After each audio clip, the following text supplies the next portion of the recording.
According to reports, Ruben Amorim has been selected to be the new Manchester United manager. And I thought I'd give you my opinion, a sporting fan's opinion on Ruben Amorim. And don't let the accent fool you.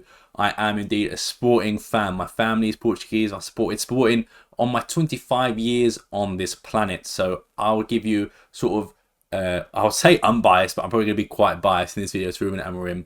And I'll give you sort of a raw opinion of what a sporting fan thinks of Ruben Amorim, whether the move will be a success or a disaster, or maybe even in between, who knows. But I thought I'd give you my thoughts, so if you do like this style of content, please let me know. Subscribe, like, all that good stuff, and let's get into what my opinions are about Ruben Amorim. So as we're recording, it's currently 8 PM on the 28th of October. Nothing is certain. There's been reports, but there's been no official agreements here or there between Ruben Amorim Sporting and Manchester United. Of course, there's that Manchester United Sporting relationship, which has been very fruitful for mainly Manchester United, but also a good, fruitful spell for us as well, with Bruno Fernandes' sale sort of spurring Ruben Amorim's rebuild with Sporting. What is confirmed, though, is that Ruben Amorim has been at Sporting for nearly 5 years now, and it's been nothing but sort of uphill trajectory, maybe bar one season, but at the end of the day, Ruben Amorim's time in Sporting has been nothing but a success. 2 league titles in 5 years or 4 years as of last season is a phenomenal record for a club that didn't win anything in 19 years. Technically, I never saw Sporting win a title in my lifetime. The last time Sporting won a title before Ruben Amorim was 2001, so I would have been like 2 or 3, so it wouldn't really have been, I wouldn't have been able to see it. So first of all, Ruben Amorim has that place in my heart as a football fan and a sporting fan to say, like, he gave me something that I never thought I'd witness. And that might seem, you know, a bit like hyperbole or whatever, but there was a point where I thought Sporting were never going to win the league. And 2016 was a great example of that. We hit our record points tally in the league. I just generally thought it was never going to happen. And then after that, the club that Ruben Amorim picked up and, you know, sort of did make a risk to move to Sporting from Braga. He was doing well at Braga, if you recall. If you're not too sure, he was doing well at Braga. He was only in charge for about 10 weeks. Won them an Allianz Cup, which is sort of the equivalent of the Carabao Trophy, I believe it is. He really had nothing to work with. And it's crazy from what he was able to achieve from that Braga move at Sporting, where basically when he was hired, there isn't a single Sporting fan, me included, that could say, I thought it was a good deal and I knew we were going to be really good, because we were in such a state at that time where managers were rejecting us. Jose Mourinho famously was offered the job but called Sporting a circus, which, to be fair, it was spot on. So Ruben Amorim took that risk, come over to Sporting with a squad filled of players such as Thiago Ilori, Yannick Bolasie, Jesse Rodriguez.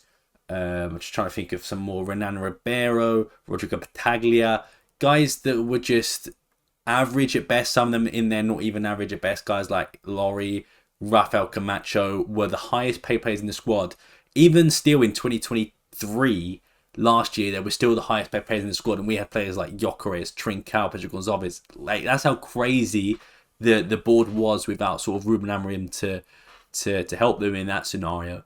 So yeah, Ruben Amorim took over a mess and, you know, turned it into a success, and that wasn't supposed to rhyme, but there we go.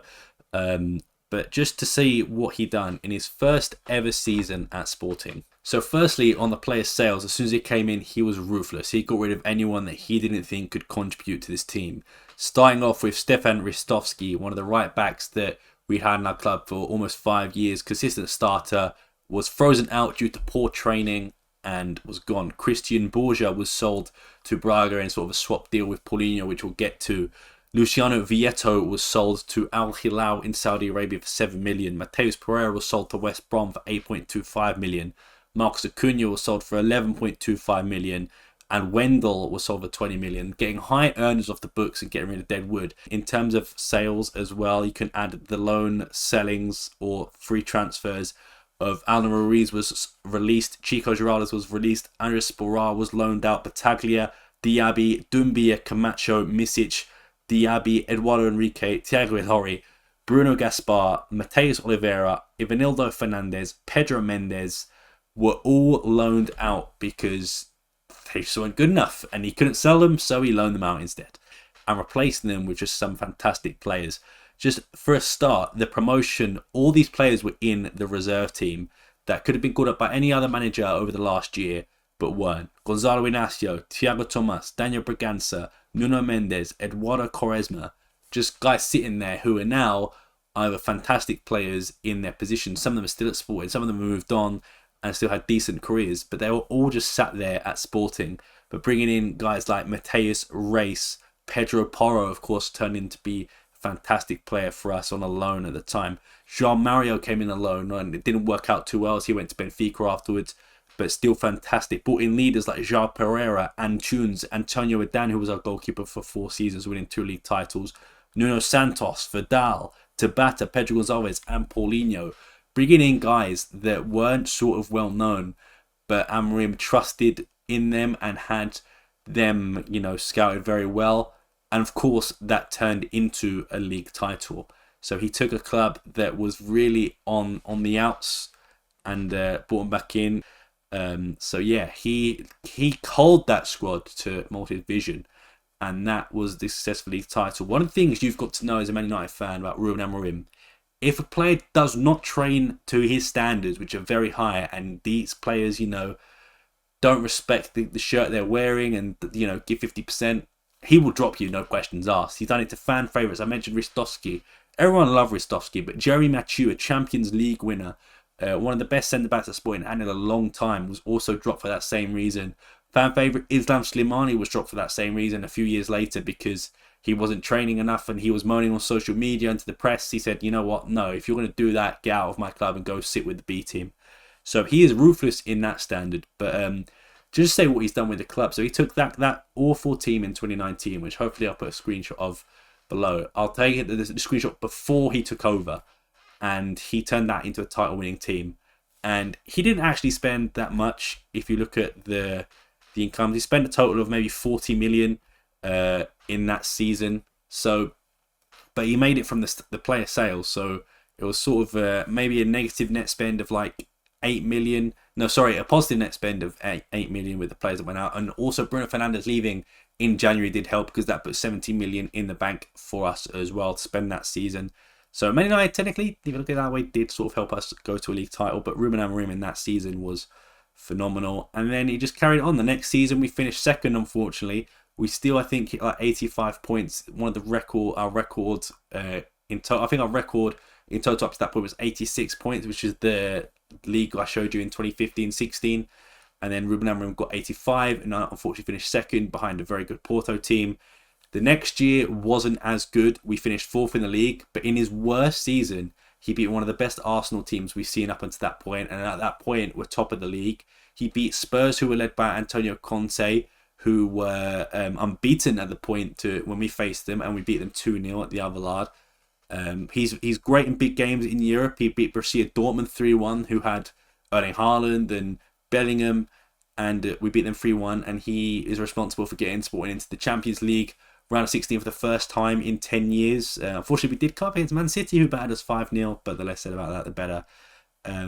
But the way he was able to turn the club around, and he did by smart recruitment, trusting in youth academy, that isn't one of the main ones. And for me, as much as it would be painful to see him go, the youth products that Man United have, I'm not just talking about from the academy, they've just got loads of good young players. They've got Euro, who's coming back from an injury. You've got guys like Garnacho, who I really like, Diallo, who I really like, Mainu, who I really like.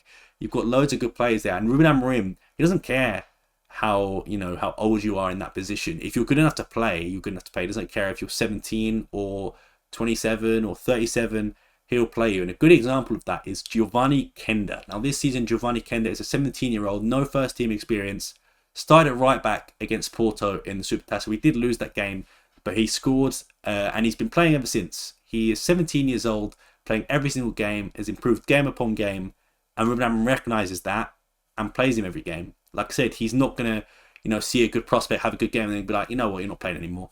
He will give time to the youth players. And I think the way Ineos are setting things up and like Dan Ashworth is setting things up, I think you are looking at a more youth-focused recruitment. And I think Amorim's going to help with that tenfold. I've obviously heaped a lot of praise on Ruben Amorim, but I will talk about some negative things about him. And one of them is that he is incredibly stubborn. He does not change his tactics or formation.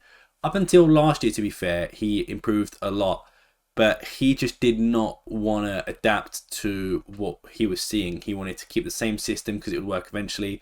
And there were times that cost us points in the league. And I think the 22-23 season was an example of that, where we finished fourth. He really didn't want to sign a striker. We had Paulinho up front, and that was it. And he kept doubling down, we don't need a striker, we don't need a striker.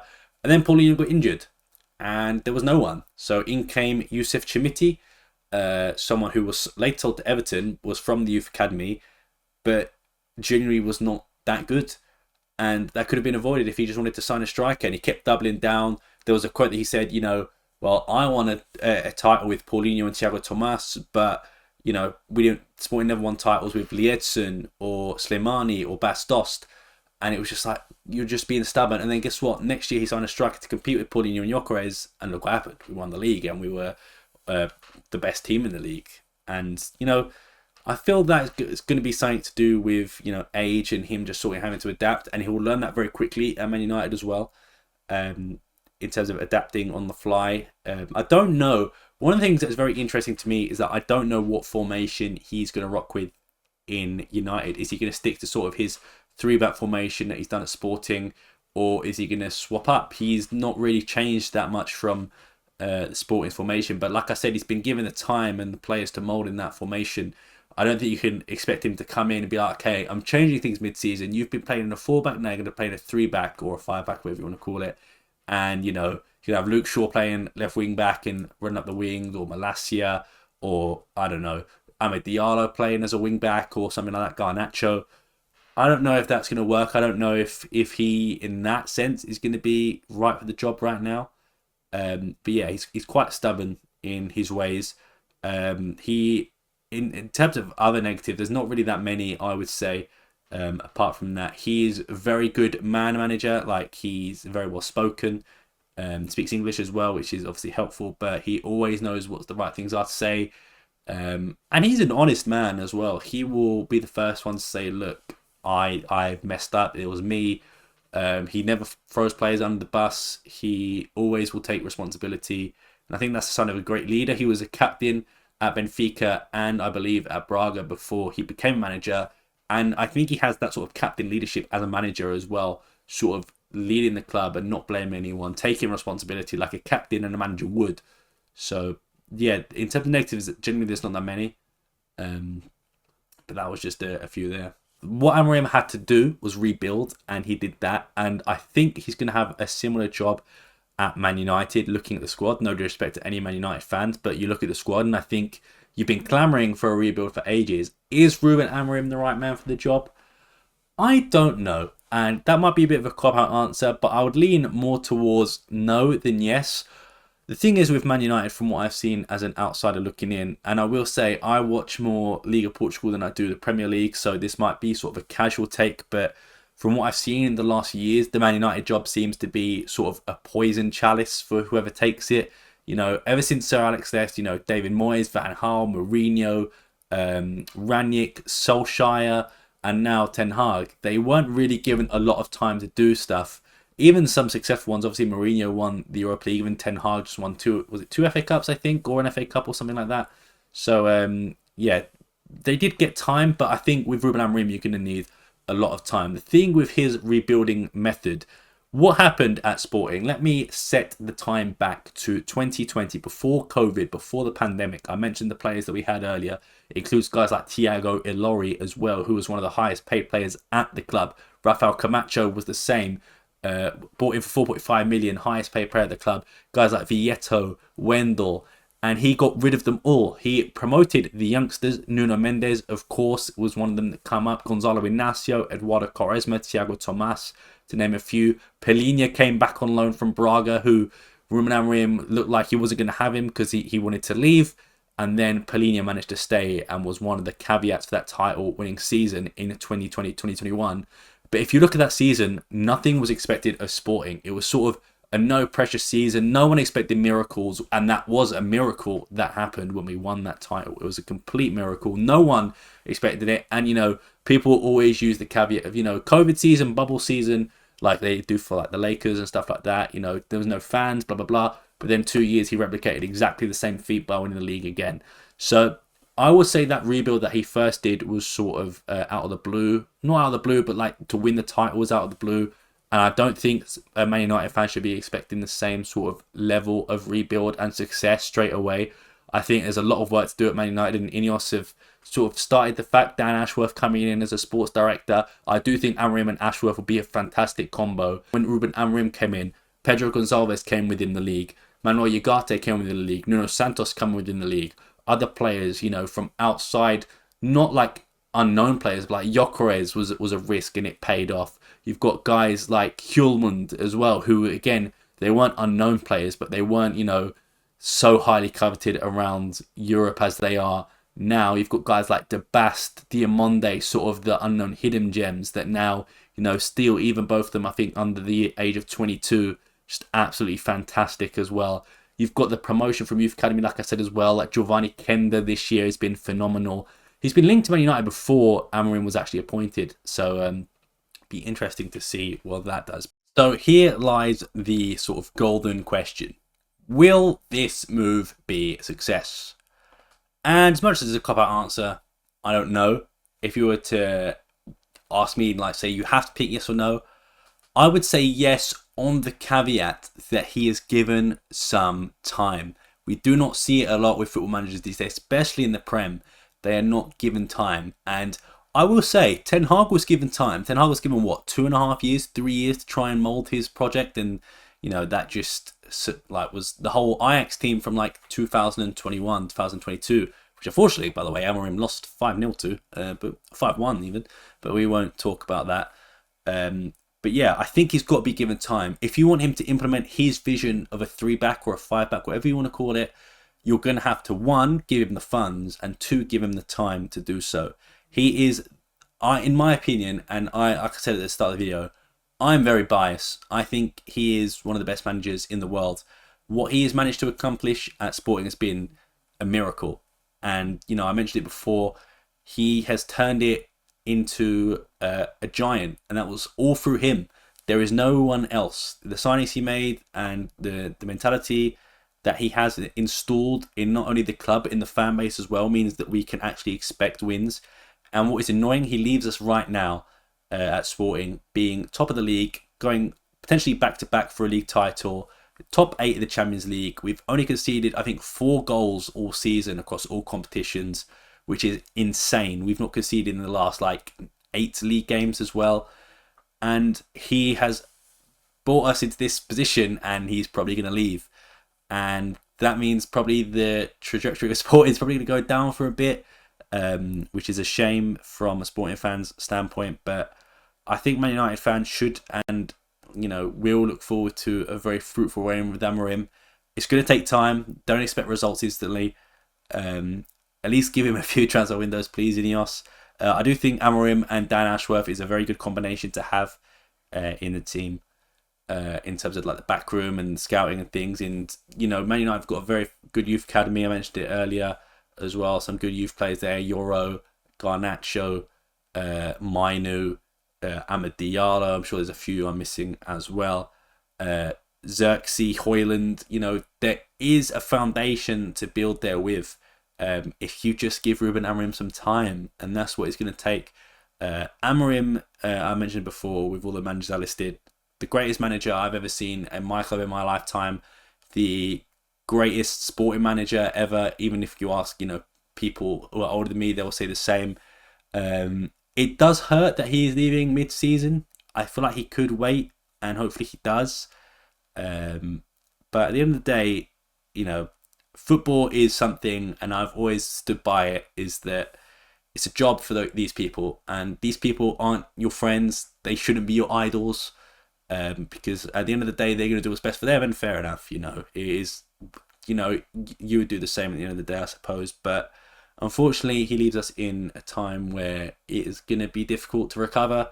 But enough about Sporting. In terms of Man United, the three things that, or maybe four things that you could look forward to is recruitment. He has really got that locked down. I think if you give him some trust and you get him to meet with Dan Ashworth, you could probably get somewhere in terms of, buying young, not selling high, because United aren't going to be a selling club, but buying young and, molding these players into a vision of, being great players and, maybe potentially sell them on in the future. Two, youth development is, to be fair, is a part of point one anyway. He's going to mold these youngsters and he's going to give them time to adapt. He's not going to throw anyone under the bus. He's not going to throw anyone out there into, when they're not ready. He will give them time. And I think mostly is just going to be and mostly he's not going to take any shit in this rebuild. That is the best way to say it. He's going to call the players who he doesn't want. You might even see it instantly. He might go in and be like, Anthony out, or this person out, you out, Casemiro out, because that's what he was at Sporting. He was like, okay, I'm going to get rid of the players who are on high contracts and who aren't contributing, and that's what he did. He should do the same with Man United. Some of those players are in there. There's a few players that I see at Man United that I still don't know why they're there, and it might be harsh because I think Luke Shaw, for example, is a very good left back, but he is just never fit and never healthy. And he's probably one of the highest earners in the squad. Amorim's going to see that and he's going to be like, well, I could get a new left back in. I'm also going to play a left wing back who operates more as a left winger than a left back. I don't know if Shaw's going to be fit enough to do that. Mason Mount has only just come in the last, 2 years and is just not fit, gets injured all the time. Casemiro is, 34. So it might be these players on the way out. Anthony apparently just isn't improving. Garnacho, I mentioned it earlier though. I like Garnacho. Apparently his family has a bit of an attitude. I don't really know that much. I'm sort of a casual Premier League viewer. I try to watch everyone.